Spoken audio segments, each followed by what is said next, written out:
Okay, so we've just seen the panel for the upcoming Flash movie with Andy Muschietti and Ezra Miller and some of those guys, and they have reaffirmed what we've already known about this project, which is that it will essentially open up a DC multiverse. So it will be a cinematic multiverse instead of Marvel's cinematic universe, for example. And I actually do think that this is very exciting and a great way to really meet in the middle. The difficult thing with DC fans is that whereas with Marvel, there's kind of that universal approval of Robert Downey Jr. as Iron Man and Chris Evans as Captain America. When it comes to DC, you have fan wars over who's the best Batman and who's the best Superman, and it's difficult because the fan base is very split in regards to who the best iterations of these characters are, just because I think that there's been more of them, and each one has had a director that does something very unique with them. Zack Snyder had a very distinct vision for Batman and Superman. Chris Nolan had a very distinct vision for Batman. Tim Burton had a very distinct vision for Batman. So what's really great, and I think that this really proves that DC listens to their fans, is that rather than committing really to a singular vision and forcing everybody to conform to that, they're creating a cinematic multiverse in which all of these iterations can coexist. And this is going to be really exciting because we can see crossovers that otherwise never would have happened. From the sounds of it, like I've mentioned, there's reports that Michael Keaton is returning for this Flash movie.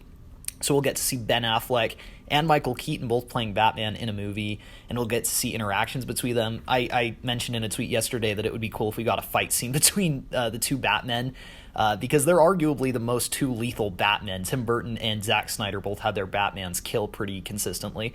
So I think that would be an interesting scene for them to do. But as a whole, I just think that this is a really great way that you can really please everybody. And while it does sort of put a damper on the idea of having a singular coherent universe, I just feel like on the whole it gives every director and every creator so much freedom, and that I think is really pivotal to the success, because when you see a movie like Joker and then you see a movie like Shazam, they are very different films.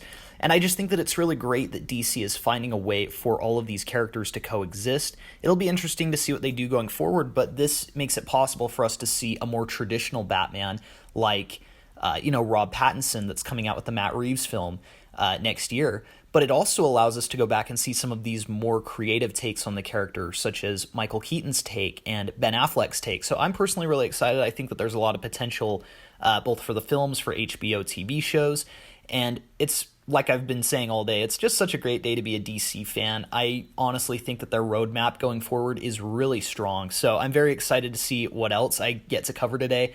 I'll definitely be doing a video on the Rocksteady Suicide Squad game.